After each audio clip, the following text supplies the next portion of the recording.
All right, what is going on, everybody? How you doing? Welcome to another episode of Talking Buffalo, your weekday daily driver for Buffalo Sports Talk and more.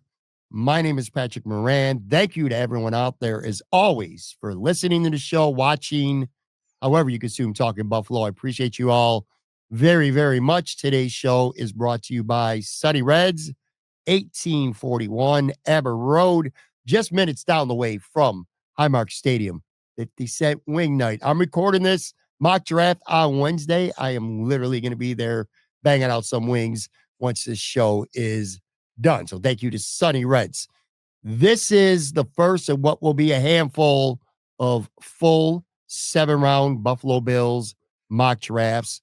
This is one of my favorite times of the year, one of my favorite exercises to do. I certainly cannot do them by myself. So I go and I enlist the help of a handful of people way smarter than me, especially when it comes to draft prospects. On that note, joining me today from Cover One, co-host of the Air Raid Hour with Steve Mathis, David Tilton. What's going on, buddy? What's up, Hey Dave? Pat. Hey, thanks for having me on, man. It's been a few years since we got together, so I do appreciate you reaching out to me. And yeah, this time of year, I mean, we're in April now, so the countdown's on to the draft here. I'm excited for it. And yeah, these exercises are always fun, and I know you have some thoughts on mock drafts, so I'm excited to hear what you think about them in general. Well, I like them, and we'll get into like what I think is the right way to approach them and get good value out of them, because I do think that some people just think they're silly because they never end up being accurate. Whether it's you, I, Mel Kiper, Tom, it don't matter who it is. Mock Mhm. drafts are rarely, if ever, accurate, but I still think there's a lot of value that you could gain from doing this exercise. One of your colleagues at Cover One really put me onto that word a handful of years ago, Aaron Quinn. Call it an exercise because that's literally what these mock drafts are. It's a great opportunity to learn about value, about players, and things like that. And we're going to do our first, like I said, of what will be a handful of them. So I got David on to kick it off with me today. Next week, sticking with the Cover One pipeline, Anthony Borhaska, one of my absolute favorites. He's going to be with me. And then Bruce Nolan's going to do one with me. And then going back to the Cover One, yet one more time, Aaron Quinn will do the final mock with me. So that's what you got to look forward to over the next couple of weeks. David's going to kick this off. We're going to get to the mock in a few minutes. 7 rounds. I'm going to put trades on the table, Dave, Mhm. but um, I'm not we're probably not going to do one. And also, I didn't tell you this, so I'll let you know this now. You're the GM. Ultimately, you're making the picks. So when I come back to this episode, when we all come back to this episode 2 years from now, if it's great, you're going to catch the praises. And if it sucks, I'm going to call you out. I'm going to screenshot it, maybe put a clip up, and we'll tell all that didn't work out. So that's what we're going to be doing today. Before we get into that, though, talk Cover One a little bit, and more Mhm. specifically, your show. Like I said, the Air Raid Hour. You've been doing this now with Steve for quite a while. Talk about Mhm. that show. And yeah, you guys have been together since before you even joined Cover One. That's right. So Steve and I have been co-hosting the Air Raid Hour, what previously was the Bills guys, and we kind of evolved that into calling ourselves the Air Raid Hour since Yes. really Josh Allen's second year in the pros. So it's been 5, 6 years at this point now of us doing the show together. Started out at Fanatics, eventually found our way over to Cover One. And this time of year, really for us too, is one of our favorite times of the year. Steve and I, as you guys know, we're really big into the draft. We Yeah. spend a lot of time researching, doing draft analysis every year, and then obviously it's going to culminate with us doing some live coverage on the actual draft night as part of the Cover One's broader network coverage. And Anthony, who you mentioned, will do a host one night as well for the live draft coverage. And yeah, a lot goes into the draft coverage, and the Air Raid Hour for us still Monday nights 9 p.m. on Cover One YouTube channel, and then it's available in audio form the next day. So we haven't gotten to the point yet where we're doing the 2 shows a week. We were doing that for a while, for a couple years, and it Yeah. was a lot. But right now, we're still sticking to our Mondays at 9 p.m. That works. That works. And Yeah, I'm yeah. looking very much forward to the live draft coverage that'll be coming up. on Cover One. Which, by the way, I got to give a lot of credit to Cover One. I say this all the time, man. To me, one of the things that really can elevate a podcast, or in the case of Cover One, an entire podcasting network, is when you can offer something that's a little different, a little unique, something that the other people out there really aren't doing much of, if at all. And when it comes to Eric and Anthony, the film room stuff is Mhm. been brilliant, man. It really has. It's been brilliant. It is a true, and again, people listen to Bill's talk for a variety of reasons. Some people want to just vent. Some people want to hear other people vent. Some people, want to be dialed in with the latest that's going on with the team. They want to hear opinions. And then there's people out there that want to be educated. There's people out there that want to watch film. They want to learn about the film. They want to know more about the game. They want to know about the little intricacies of football. And Eric and Anthony in this film room completely, and I mean this truly, excel at that stuff. And Mhm. that's not lost on not just fans, but the players, and it's Mhm. evident recently. Film room with current Buffalo Bills. I mean, this isn't even former Buffalo Bills. These are prominent Buffalo Bills players right now today that have been coming on Cover One recently, the film room to break down film and talk ball, man. You're talking Greg Rizzo, Terrell Bernard, the new guy, Michael Hoyt was just on not long ago.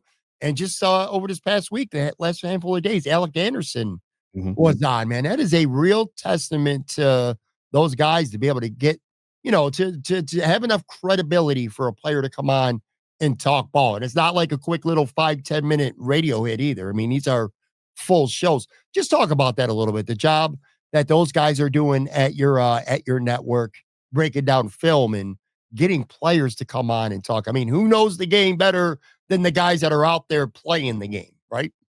Yeah, I mean, and it's been this has been years in the making, especially for Eric, right? And Anthony's kind of been his right hand on the film work for a number of years as well. And one of the things that Eric really tries to hit home, especially with us too, and the rest of us, is like the film analysis and all of that, like, that does bring him some credibility and brings the network credibility. And it's Yeah. not something that happened overnight, right? Eric has put on a lot of years of work on doing this. And I think, in the past, he's been able to get other players and stuff on, but like that credibility, I think, has reached a new height for him. Mhm. And for Anthony, and that's kind of what's allowed them to then get current players to come on and willing to come on and talk with these guys because they do have that credibility and they know what they're talking about. And the other part of it too is they really want to make it more understandable for people who want to learn about it, right? And they know it's not,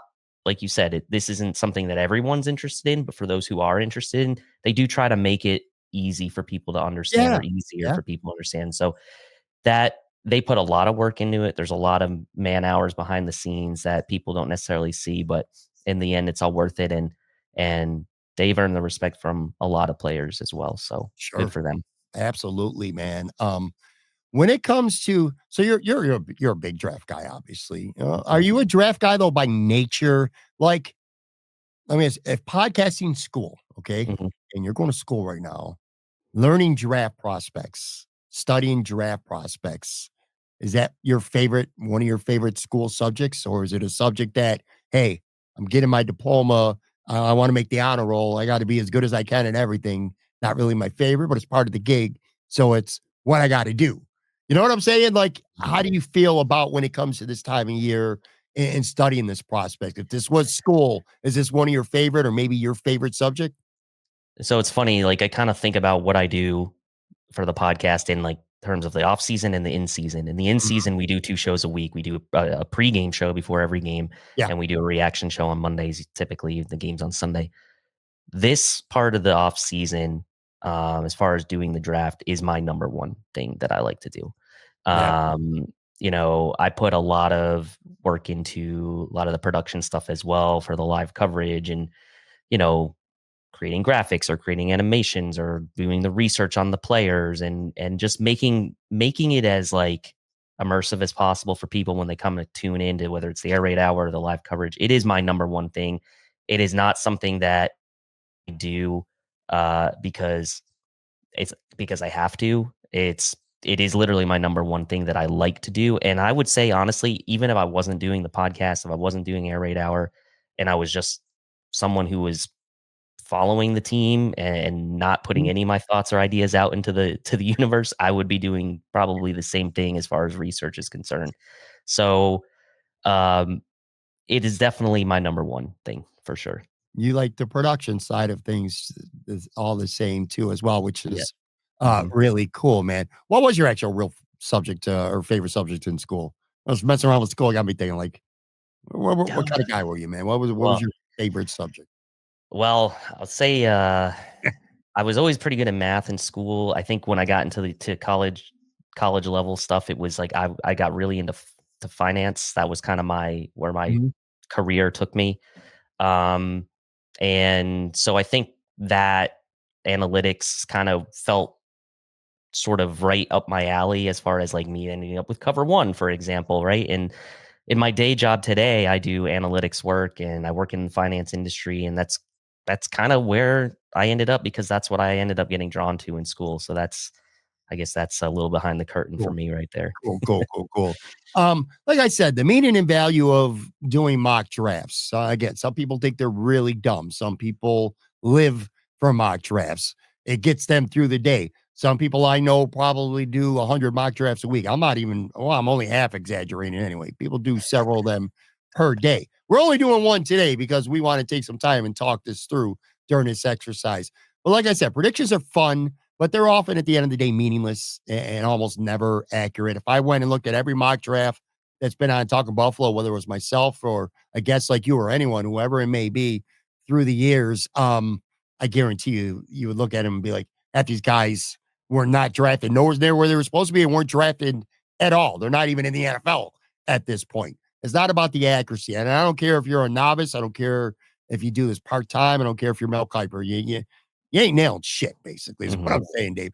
The value for me comes in learning more about trends. Like I said, seeing what positions are deeper than others, getting a better idea of if you're trying to get a player where you need to pull that trigger on a player, or maybe even just a specific position, like how that position is trending.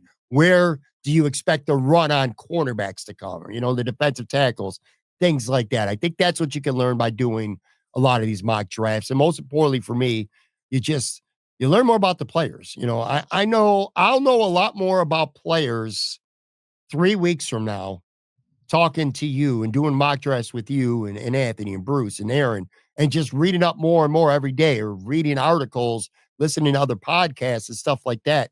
I'm going to learn a lot more about them because I'm locked in to mock drafts right now in these draft discussions. My goal, like I said, is just to get a little more knowledgeable and have informed opinions on people beyond just the top 15 to 20. Everyone, not everyone, but a lot of people know the top 15 to 20. It's where you start to get into like day two, especially day three, where the most people really don't know anything about those guys, including me. Well, I know few, but anyway, do you kind of agree with that? Like when you take a mock draft, what does that mean primarily to you? Do you look at it from Mhm. a predictive standpoint? I know we all want to get things right. I mean, that's human nature too, but Mhm. do you kind of agree with that? It's more about learning about the other stuff as much as it is let's put up the final mock draft on the screen of all of our picks and see how accurate it is 5 weeks from now. Yeah, I don't think of it at all in that way as far as Yeah. needing to be predicting anything correctly or anything like that.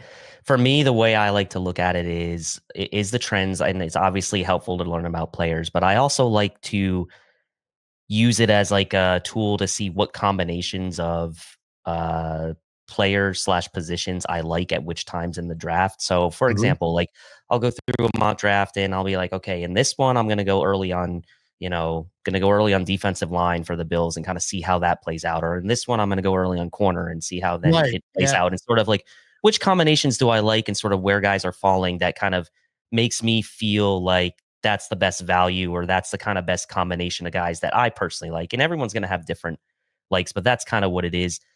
for me. Don't really care too much about getting things right per se. My claim to fame on predicting something right was I predicted the Bills were going to pick Kyrie Elam in the first round a couple years ago, and clearly that didn't work out great for the team. So hey, you know what? Sometimes being right isn't great on some of these things. So, but yeah, and learning the players like you mentioned there last, like that is such a big part of it, right? And I know one thing Steve and I are doing this year is we're really concentrating our research on the position groups that the Bills do have apparent needs on. We've spent less time on offensive line and less time Sure. on tight end and things like that than we have in years past, where we've tried to try to cover everything. And this year we really honed our focus on corner, defensive line, wide receiver, some running back, some safety, right? But those areas we've really tried to nail down. You, I was gonna say it. If you would tell somebody, I don't know, man, a couple years ago or whatever, and you look now, you said you nailed the Elam pick, which you wish you didn't, obviously. However, though, this could go down that draft. How the Bills are in they had a complete bust, and I like Kyrie Elam, but that's what he was. He was a bust, and you can where you distribute the blame for him being a bust, that's something you could debate, okay? But obviously, your first round pick, you didn't amount to anything that makes you a bust. But this could end up being one of the best drafts in Bills history by the time it's all done, with the first pick being a bust. That is insanity to me. You talked about the draft needs. Edge, defensive tackle, corner, everybody, even the most casual Bills fans knows that's where they're going to that's where their biggest needs are. How much you said you spent, a certain amount of time, not as much so obviously, with secondary needs. You look at this team, what are a couple things that you could see being, I got a handful as well. That are like secondary needs before we kind of circle back to what their big needs are. Like things that you could see happening maybe starting say in the fourth round of the Mhm. draft that, aren't necessarily quote unquote their primary needs. Yeah, I mean, the primary needs are pretty clear, right? Defensive Sure. line and corner. I think the secondary needs. I think you start talking about wide receiver. I think is still a secondary need for this team. I think safety still maybe a little bit of a need for this team as well. I think running back potentially could be a need later in the draft, and maybe even tight end at some point later in the draft, right? With the fact that Quentin Morris is gone. You've got Dalton Kincaid and Dawson Knox, obviously, on the roster, and Zach Davidson, but like that's it. Those three guys. I think Amari Rogers is torn his ACL, so like there's nothing doing with Right. him, and they're pretty thin, right? Going to be pretty thin going into camp with just those three guys. So I think outside, honestly, I think I'll put it this way: the positions of least need, I think, right now are offensive line and linebacker. I think you could make a case in any kind of order that you want that positions like wide receiver, safety, running back are all secondary positions of need for this team.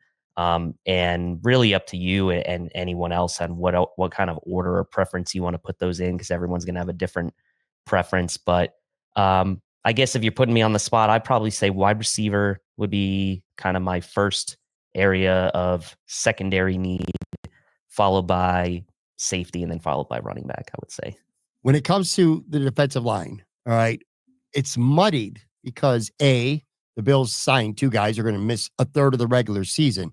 People keeps I'm not going to go down the rabbit hole of getting into this kind of argument, but people are like, well, it's not that big of a deal. I feel like missing a third of the regular season is a pretty big deal. There's no guarantee that you're going to get off to a 5-1 start where it doesn't matter. You never know what other teams are going to do around you as well. Anyway, my whole point is they're going to miss a third of the regular season.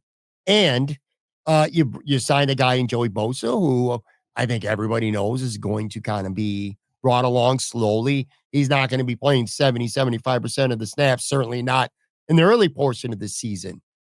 But even if those guys weren't suspended, defensive line is still probably a primary need.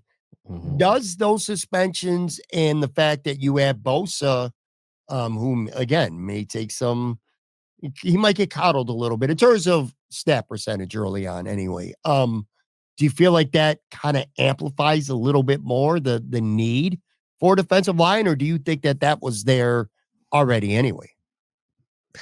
Yeah, I mean, in my opinion, right? Yes, they signed Michael Hoyt. Yes, they got Bosa. I mean, Larry Ogunjobi is the only actual move they made of any kind of consequence in the interior of the defensive line. And Right. Brandon Beane came out, and McDermott came out just this week and was like, he's going to basically play in the 3-tech rotation behind Ed Oliver. And I think maybe that wasn't music to a lot of Bills fans' ears because they want a more of a run stuffing 2-down, early down type of player to either take over for Daquan Jones or slide in right behind him. And so to me, there was really almost minimal or zero investment made on the interior. To me, that's still a huge need, regardless of whether Ogunjobi's suspended or not. And then on the edge, like you bring in a guy like Joey Bosa and you're going to try to preserve him for, the stretch half of the season or the Mhm. playoffs. And Michael Hoyt is a guy that you might use on the inside and on the outside, but you do need someone still that you can count on to get to the passer. Not sure what we're going to get out of Javon Solomon in year 2.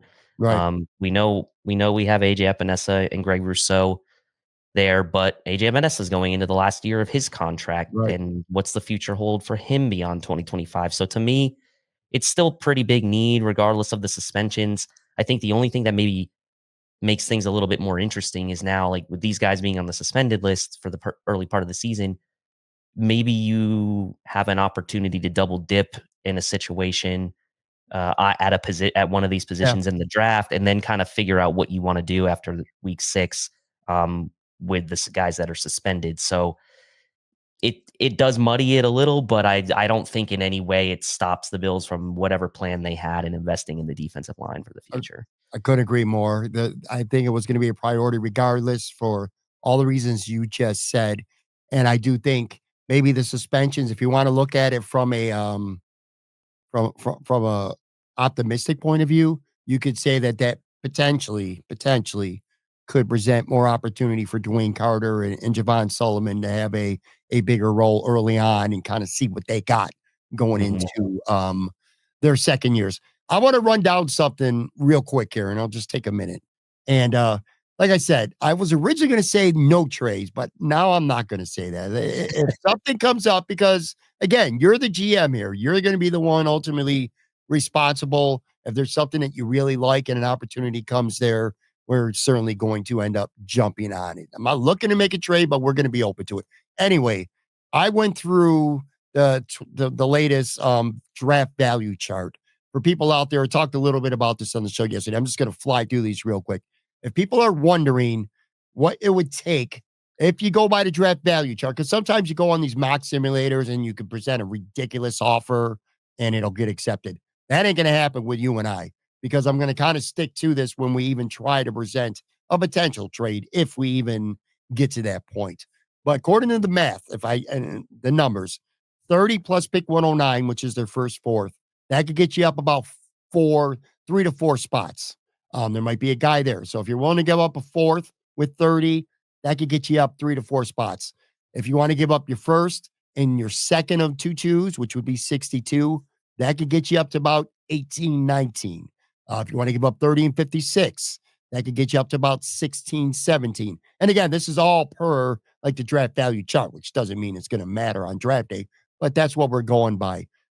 People were interested. If you want to get the Bills really up high and you don't want to get into next year's pick, 30, 56, and 62. So if you were to give up your first at 30 and both your twos, according to the chart, that could get you up to about 11 or 12. I don't know if Mhm. there's going to be a prospect up there that David Tilton thinks is potentially worth not having either second round pick guy, but it's just, again, it's information that's worth putting out there. Or if you want to keep both twos, it would cost you 30 and next year's number one. And so if you're to give up your first this year and next year, and just those two picks, that gets you up to about the same, 11 or 12. If you said, all right, I'm going to keep my pick at 30. I got 2 twos. I want to package my 2 twos. How far can I get up? The answer is right at the end of the first round. So again, buy the draft chart. You can pick at 30, and then you can pick again at 31 or 32 if you don't have a second round pick. Um, Other options to move up. Your second and your fourth could get you up about 8 spots to like 48, 49. Both your fours, if you want to package them, you want to get into the third round. You don't have a third round pick, but you don't want to lose whatever. If you package both your fours, that should get you to about pick 96 near the end of round 3. There's a lot of options. Before we get into the draft, I got 2 questions for you, and then we're going to start flying through this. Number 1, do you feel Brandon Beane, given that the fact that they got 10 picks and 2 twos, which I do think is important, do you get a hunch right now? And this is all just hunches. Do you get a hunch that the Bills are going to move up? Or do you think it's going to go 30, 56, 62, maybe a little small move up or something like that? Or do you feel like there's the potential for something relatively decent sized debate cooking in the kitchen? Yeah, I mean, I could see Brandon Beane moving up, but I think that depending on how the board's playing out into the 20s, like there's not a lot of teams I don't know that Mm, might be willing to trade with the Bills. The Vikings at 24 become interesting to me. That's moving up 6 spots. They don't have a lot of draft picks that would get you ahead of, rival teams like the Ravens and the like. So those are the teams that you'd want to probably jump ahead of for a player if you were looking to move up in the first. Um, the other option, right, is like I like the idea of potentially packaging those 2 fourths to get back into the third round at the end of day 2. They did something similar to that when they moved up at the end of the third to get Dawson Knox years ago, right at the mhm. end of the third round at the end of day 2. If it's me and I'm Brandon Beane, I'd like to get as many picks in sort of that top 100 range as I can. And I know it's probably burning him a little bit that he doesn't have that third rounder. So I could see him either trying to maybe even trade down from 30 a few spots like they did a year ago to pick up that extra third like they did with the Chiefs last year, or using the extra fourths that they have to get back up into the third, depending on how the board falls. And then it still gives him the opportunity to move around with those seconds if he wants to and not really lose any picks, but maneuver around a little bit because they have plenty of day 3 ammo to kind of package and sort of, even if it's incrementally moving up a few spots. One thing you mentioned when you named Minnesota, it kind of triggered something. The draft value chart could end up meaning nothing, and it often does when it comes to these things. You mentioned a team like Minnesota that doesn't have a lot of picks. They may be willing to lose out, quote unquote, lose on the draft value chart because they're desperate to get that extra pick or whatever. Mhm, Conversely, so it doesn't match up with the chart. Conversely, you could go to say 26 with the Rams for mhm. whatever reason. I'm just throwing them out as a name because that seems like the right number, the right spot. They might be like, you know what? I really like a guy at 26. You're going to overpay more than what that chart says if you want this pick. It's kind of a guide, but obviously it's not, the end all be all by any means. Um, who are a couple guys as you go into this mock draft here? Bill's picking at 30. Two or three guys that you definitely have your eyes on that if they're there and if we're not going to trade up, if it's at Mhm. 30 or at least very close to 30 to say 27 to 30, somewhere in that range that you definitely have your eyes on. I'm not saying you're going to pick them if they're there now, but right now going into this mock, you definitely have a strong eye on them. Yeah, strong eye. I mean, there's two guys on the defensive line interior. Walter Nolan and Derek Harmon are 2 guys I'm quite interested in, Mhm. that I think could be around that pick. Derek Harmon led all interior defensive linemen in hurries last year at Oregon. He's got a little bit more size on him than a guy like Walter Nolan, who came in just under 300 pounds. Harmon around 310. Does have to work a little bit on his run defense, but I feel like he is a pretty complete player and would fit in well with what the Bills have done. And you mentioned Eric and Anthony before. Like Eric's done a bunch of film cut up already on Derek Harmon and has liked what he's seen there. Walter Nolan is the other guy from Ole Miss on the interior. I think he could be a game changing type of interior type of player, right around 300 pounds. So he came in a little bit uh, higher in weight than I think some people thought he might. Which I think for Bills fans, they would be happy to hear that. And his advanced metrics look really good. That Ole Miss defense was fantastic. And speaking of Ole Miss, another guy who he was the first guy scouted in this draft process, of all players of all positions, and that was Trey Amos, cornerback from Ole Miss Mhm. as well. He's my favorite corner to kind of take around that range, and I think he could be available. There are a lot of corners sort of in that range that people have different opinions on. Ben Morrison, Darian Porter, Trey Amos. Trey Amos is my favorite of the group. So I would say of the short list, 3 guys that I'm looking at potentially at pick 30, if we don't make a move down or up, Derek Harmon, Walter Nolan, Trey Amos, those 3 guys would certainly be on my short list. All right. And we are going to find out who is going to be there right after this really quick break.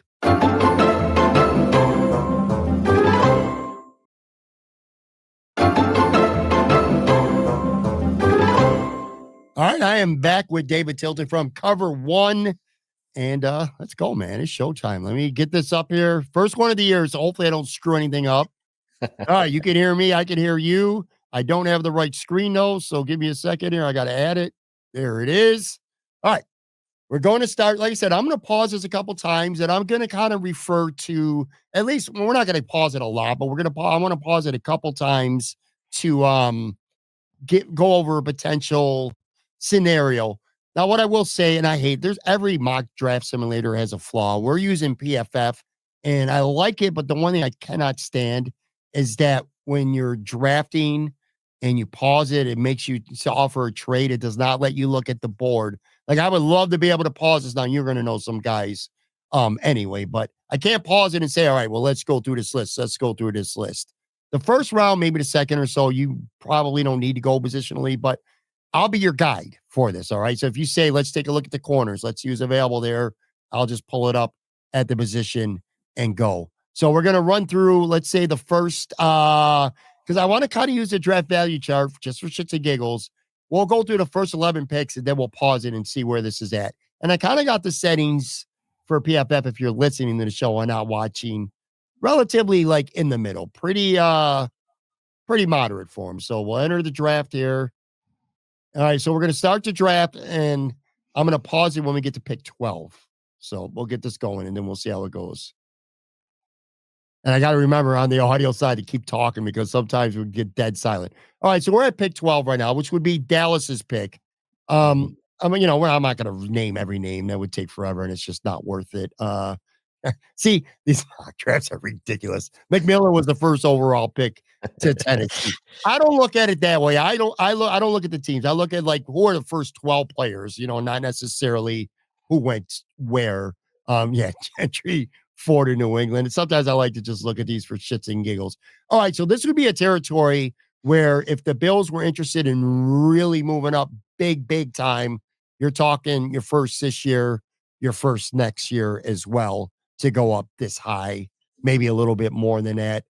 I don't know if there's anybody out there that you would even like consider giving up 2 1s for right now, just going through this. I don't think so. I Yeah, think we'll keep it cruising. Yeah, we're gonna keep it cruising. We'll stop.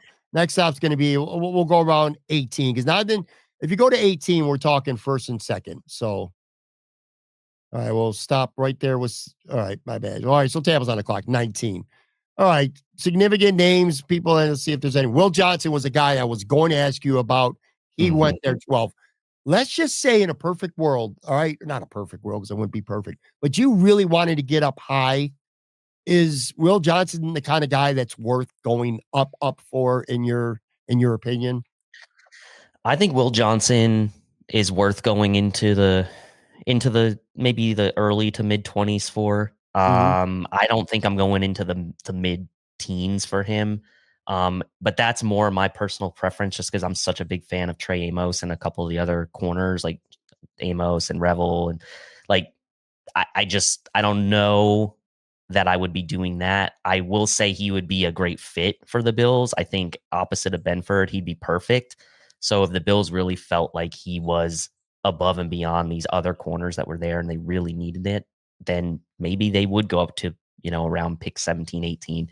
And this one he goes pick 12. So that's probably too rich for the Bills blood. And then, you got a couple other guys there too who would have been of interest. Donovan E from Boston College, really love Yeah. him. He's been shooting up boards and Mhm. unfortunately he's now like a pipe dream probably for the Bills. And Kenneth Grant, a favorite of Bills Mafia, goes right there at pick 18. So a couple good guys off the board there that I would have certainly potentially considered moving up for into the early 20s. Yeah, for sure. Kenneth Grant is definitely a guy that I hear a lot of Bills fans kind of starting to clamor for, more of a true, bigger one tech guy. And yeah, Izuraku from Boston College. I heard Joe Marino on the show. He's very high on Locked On Bills talking about him as well. But anyway, yeah, we're not going to give up a second. We're going to cruise this till about pick 26 because this is where you're talking about a first and a fourth territory to move up. So let's see there. And we're going to stop when he gets to the Rams. All right, so the Rams are on the clock at pick 26. Of note, well, let's see. You got a receiver that just went off Hampton, the running back. Pierce, or edge rusher's gone. Jalen Walker lasted to pick 24. I really do not see that happening. He went to Minnesota. Anyway, like I said, we're not worried about what the other teams did. It's more about the players. Forget about where they went. He's gone. Pick 26. Now you're looking at first and fourth round probable territory. But you also mentioned something before the break that I thought was really interesting. You might want to potentially package those two fours and try to get up into the third round. Looking at this board right now, the guys that you mentioned, I believe all three of them are still available.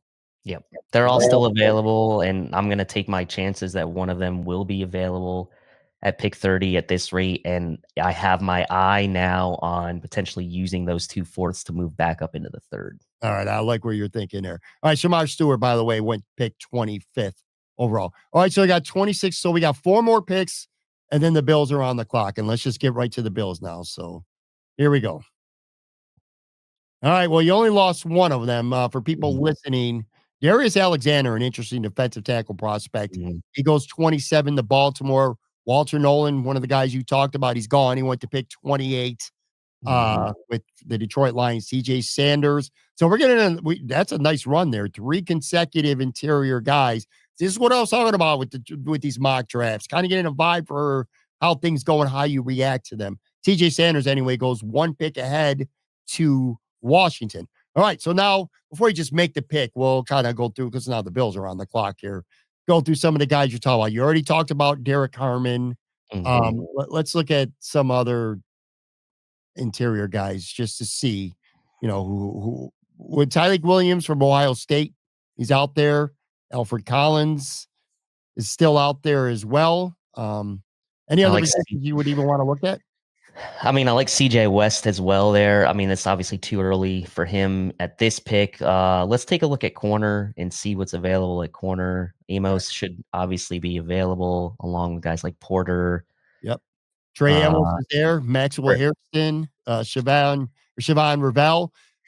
Yeah. Interesting guy, isn't he, Dave? Because he tore his ACL. Like if he didn't have a torn ACL, would he be long gone in your opinion? Like in this Yeah. draft? I think people are going to someone's going to swing on an upside player like Revel. I think without that injury, he's probably sort of a top 20-ish pick, kind of like in Mhm. the realm of a Quinyon Mitchell from a year ago.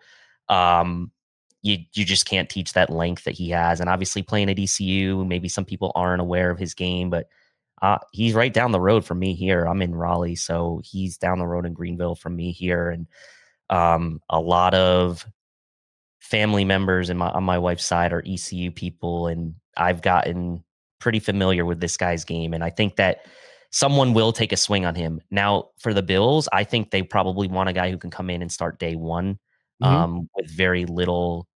I shouldn't say very little coaching, but with limited coaching and technique to worry about, which is why I think they would lean more towards a guy like Amos. So I'm seeing Amos there. I'm seeing a guy like Derek Harmon available. Cam Ward is still on the board for people who are interested in where the quarterback may go. Look, I don't know that he's going to go top one or two like a lot of people have assumed, but he ain't going to be there at pick 30. That much I'm highly confident in. Let me play assistant general manager to you because, Brandon Means got people in his ears saying, hey, everyone's pounding the table for different players, different positions, all the coaches. You know that. This Mhm. is what I would say. And ultimately, you're going to make the pick, though, because like I said, it's your ass, buddy.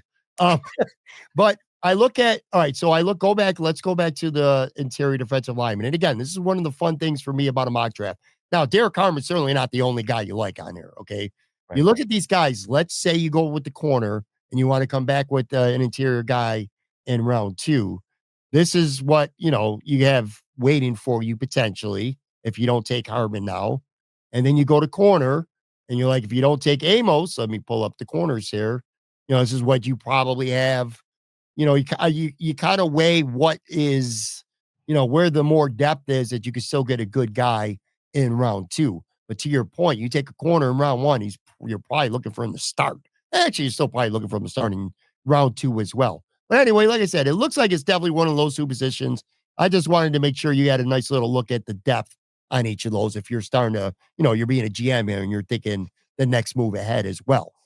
Ultimately, Yeah. it's your pick, man. So you're going to make that call. This is a tough one. I think just because I do find myself liking some of the other interior guys, I'm gonna go with Amos here, as the Okay. pick, um, just because there's a soft spot in my heart for him, and I feel like I have to take him here. Obviously, you have no chance of getting him otherwise, so, um, I personally was not the Dane Jackson re-signing did nothing for me Oh, personally, and yes, it was good to get Benford locked up, but man, I'd love to have that a Benford Amos pairing for years to come, and I like it. I'll worry about the defensive interior here maybe with the next pick. So give me Amos here. I like it. We're going to make that move there. And I'll say, listen, man, I don't dislike this pick whatsoever. I caught a little bit of an upset because the majority of people out there, if Harmon's there, they're Hmm. picking him. I agree with your insight. He's, first year guy or a first round pick, 5 years potentially. You got your quarterbacks locked for the next 4 to 5 years. That's a great thing to have. He's going to probably start day one as well. So, all right. So we're going to pull that trigger there. Where's the next stop I wanted to have? I want to have around like pick 47, 48. See, because we can't really look at the yet. Well, we can look up and we'll see. All right, so we'll go to 47. All right, so by the way, Derek Harmon went to the Philadelphia Eagles. You got to be shitting me, man. Let me Of go to course. the Eagles. We picked Of course. 32 right after. You always want to know what the Chiefs do. They took Greg Zabel, offensive tackle from North Dakota State. That was their first rounder. All right, so we're in the second round. And by the way, Cam Ward goes first pick, round 2 to Cleveland. God, they would be happy with that. Nick Scroton, an edge rusher, goes early to the Giants. That's a guy that I've heard a lot about. Maxwell Hairston, a corner. He was the next corner off the board. He goes to the Raiders at 37. Landon Jackson, I was going to get around to asking you about him. Hmm. He's gone. He Yep. goes to the Chicago Bears at 39. Tyleik Williams, interior guy, goes 41. If we're looking at interior guys, that's one that's off the board. Shador Sanders, all the way to 42. New York Jets. Ain't that Mm. interesting? Xavier Watts, one of my favorite players in the draft because I'm a big Notre Dame fan. So, I don't know a lot about prospects, but I know a lot about Notre Dame players. I like him a lot. Anyway, he goes 43 to Frisco. And then Ravel goes pick 45. And then Mhm. 46. I just say Princely because I'm still Ola Millennian or something like that. That's I like that guy, but he goes 46 to Atlanta. This would be a spot where you'd be having to give up. Where did I say to get to around 46, 48? This is probably going to get you if you gave up your first fourth, this is probably around the area that you're going to pick. But I kind of like your strategy if I'm advising you about the third round stuff. What do you Yeah, think? I yeah, I think I mean, we're 10 picks away, right, from the Bills pick here. I still think I'm leaning towards sticking at 56 and then trying to maybe move back up into the 90s with those 2 fourths, depending on how things go. So let's maybe let it ride out and see what we can do Gotcha. with All this right, we're next gonna pick. go. We're gonna go all the way up to 56 here. Then at this point, and again, I mean, we could go pick by pick, but we'd be here for 5 hours because there might be a guy that you like that goes like one pick right before you. And then yeah, that would be worth moving up.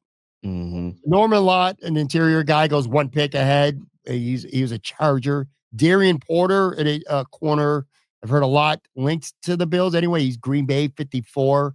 Thomas, another corner, 53 to Tampa. Jack Sawyer goes to Seattle at 52. All right, buddy, we're on the clock here. Let's we're not going to look at corners, obviously. We'll start looking. We'll look at edge. We'll look at interior. Mhm. Alfred Collins is out there, Shamar Turner, Jordan Phillips, Joshua Farmer. I don't know what any of these guys, Deion Walker, a big boy, Codwell, probably a little too early for him. He's a huge dude. Any of these guys, possibilities for you here with this Well, what I like about what I'm seeing here is we have the pick at what is it, 64 or 62? 62. Uh, I'm pretty confident that one of these 5, 6 guys are gonna be there. Okay. for me at 62. Like I like West. I like Broughton. Broughton's not talked about enough. He's a really good player that played next to Alfred Collins.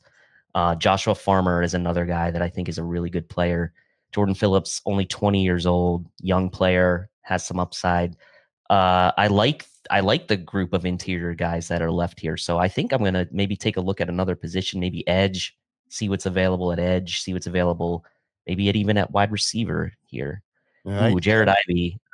Big fan of Jared Ivey from that Ole Miss defense. I think he reminds me of Greg Rousseau a little bit, Hmm. actually, and Kennard as well from South Carolina, another good player. You know what?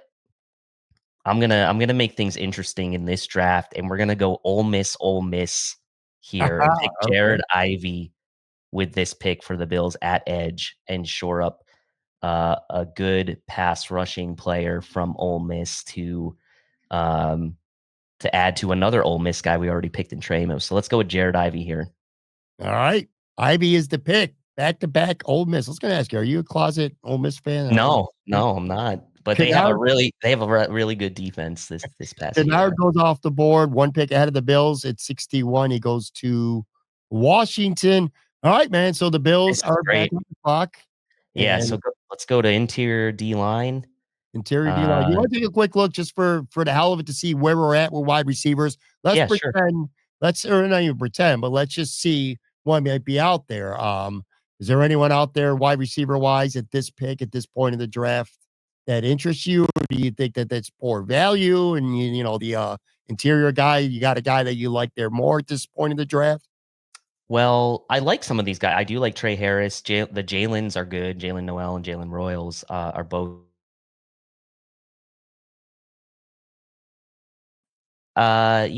He's raw, but they used him in a variety of different ways as a runner, as a Mhm. receiver. A lot of Bills fans like him. I'm not as high on him. Isaiah Bond is the guy who went on the top 30 visit or is having the top 30 Yeah. visit with the Bills. So I do like him. Kyle Williams, he's one of my favorite wide receivers in this draft. And I feel like that would be the guy that I'm going to be maybe targeting in the fourth round if we keep Mhm. fourth round picks, or even in the fifth round.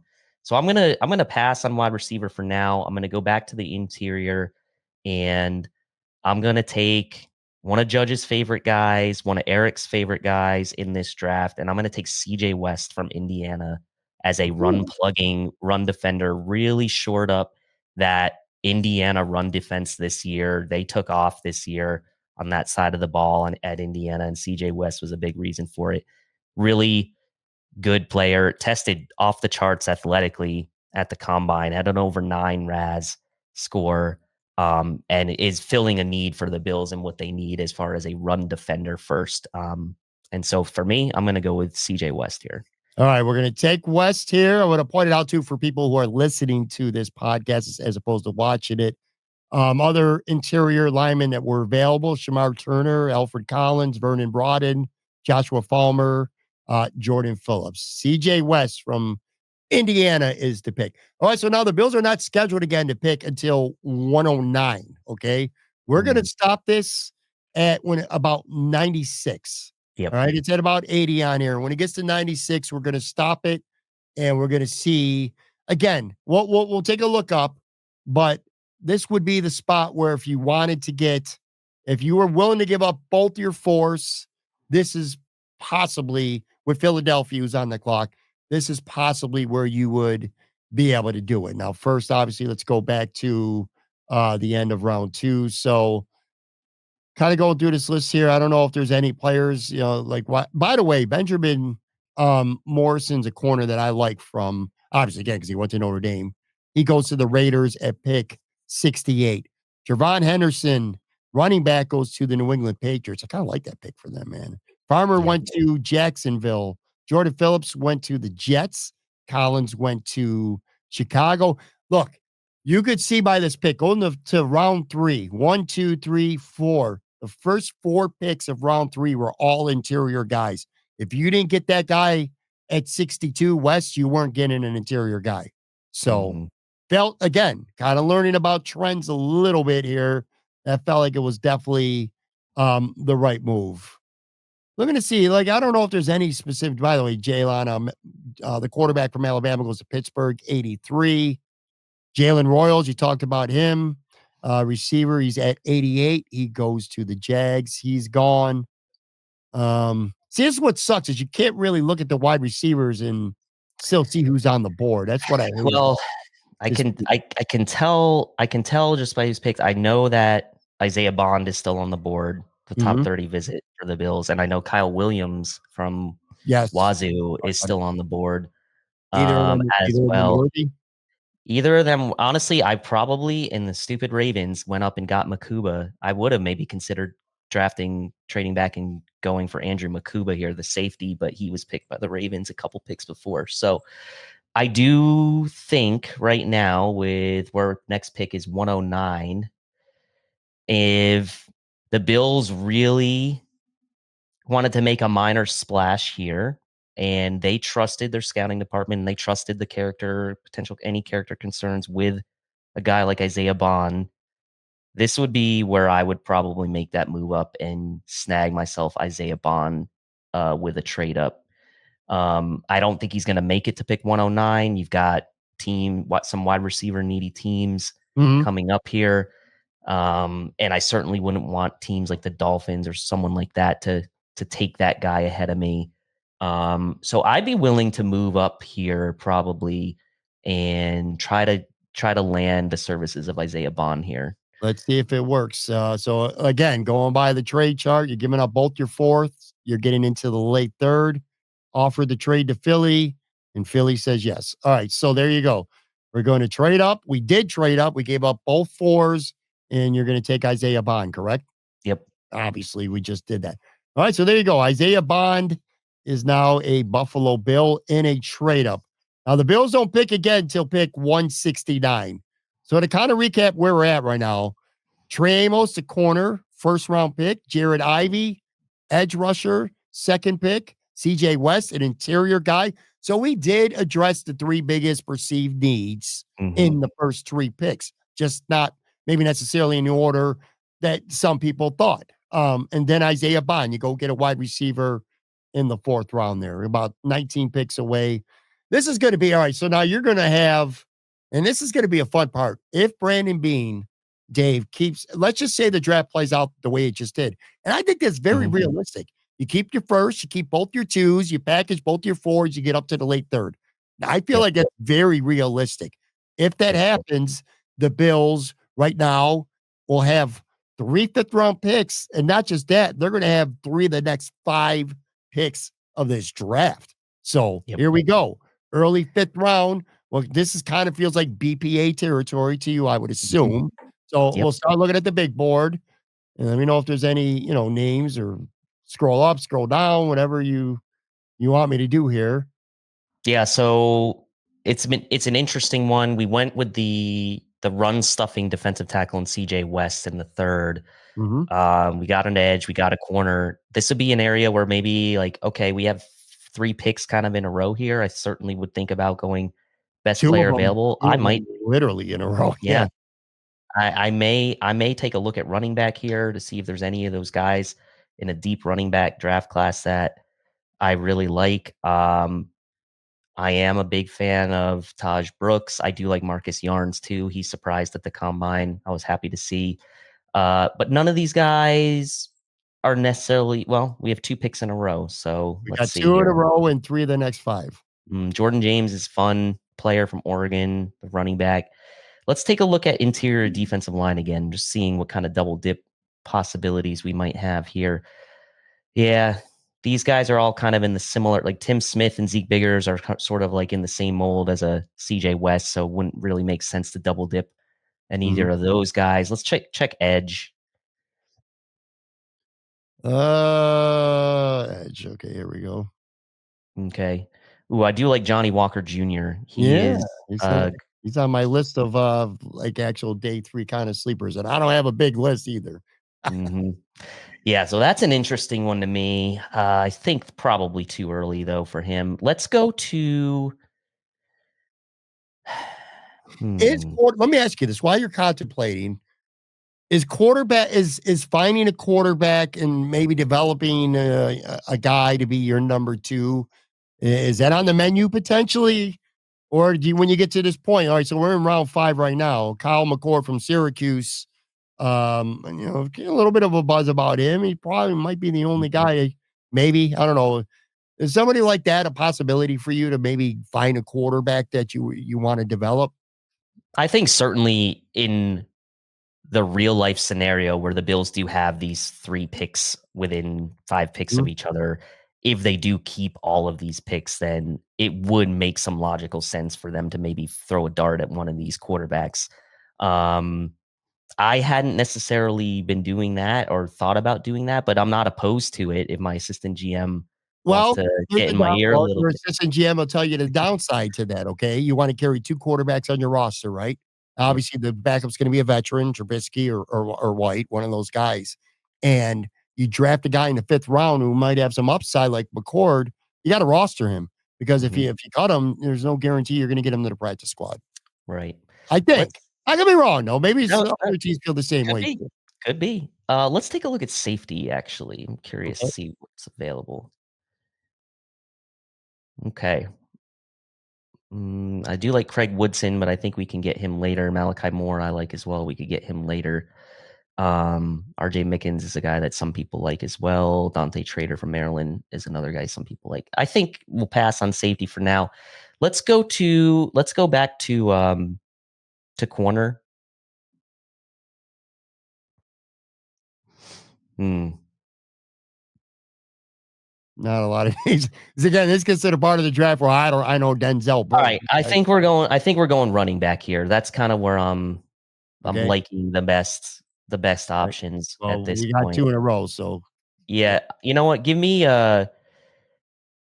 Jordan James from Oregon. I like him. I think that he could be a fit for what the Bills need as a pass catching back, okay. guy that could play special teams, add some on special teams. So go with Jordan James there and Alright. running back. Just add to the mix.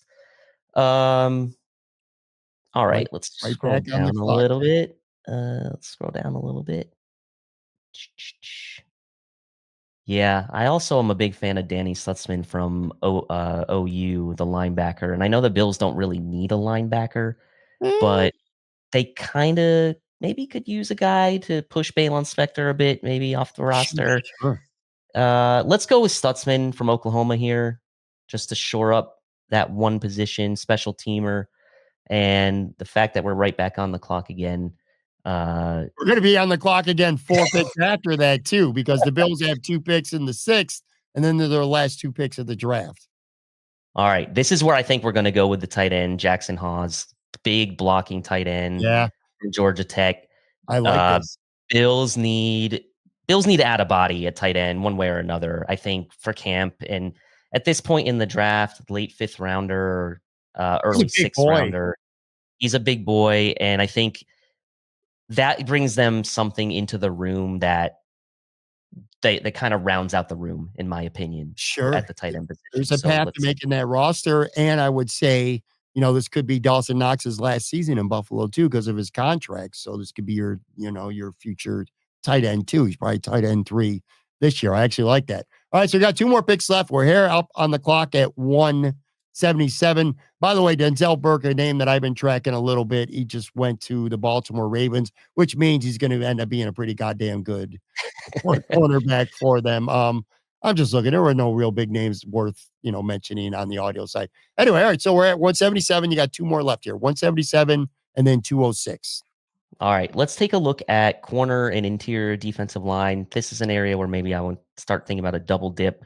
Do like Jalen Smith from USC. I do like Tommy Hill as well from Nebraska. I think he could be a good fit for what the Bills want to do. There's some film people that like Jabbar Muhammad from Oregon. I'm not as high on him.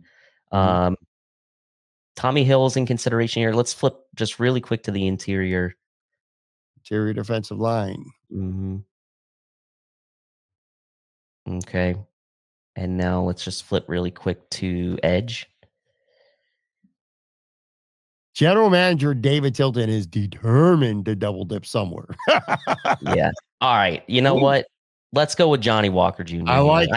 I know it's early for him, but I wanna shore Not up a that little bit early. the edge. I mean, Let's shore it up. Let's shore it up and get one of my favorite guys in here, I was Johnny getting Walker. ready to pound the table for him if I had to. I was going to There you present my go. case, even though I really don't have a good one, but I was going to do that anyway.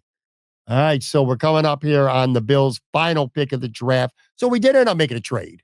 We made Yep. one trade. We gave up 2 picks and we moved up to the 3rd round. All right, the Bills are on the clock here.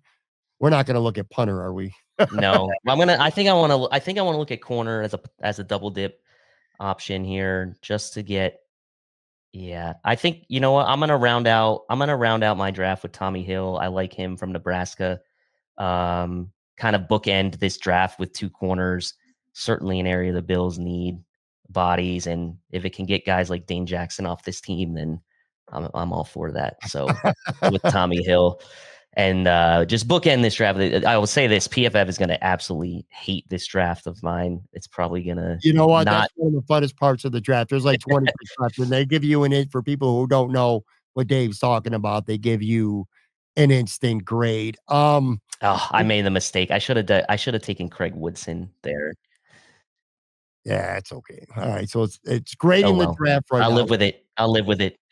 All right, gave us a let's Oh see, God. overall grade of a Oh C. Let me put this up yeah, here they on don't the like it. screen. We'll go through these, okay? For people listening, I want to take you through all of our picks, and then we'll kind of go back discuss a few of these to wrap. All right, so pick one, round one, pick 30. Trey Amos, corner from Mississippi. Round two, pick 56. Jared Ivey, back to the Mississippi well, an edge rusher. And then in the 3rd round, CJ West, interior defensive lineman from Indiana. Then we made a move up. We gave up picks 109 and 132, both are 4s, to move up near the end of the 3rd with the Philadelphia Eagles.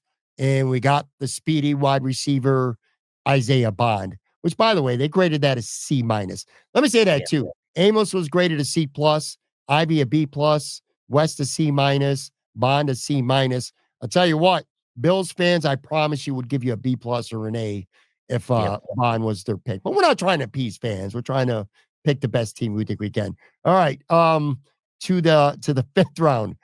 Running back Jordan James from Oregon. You got a big fat F for that. Big old F for that one. That's Yeah, fine. bet don't That's like fine. that shit, man.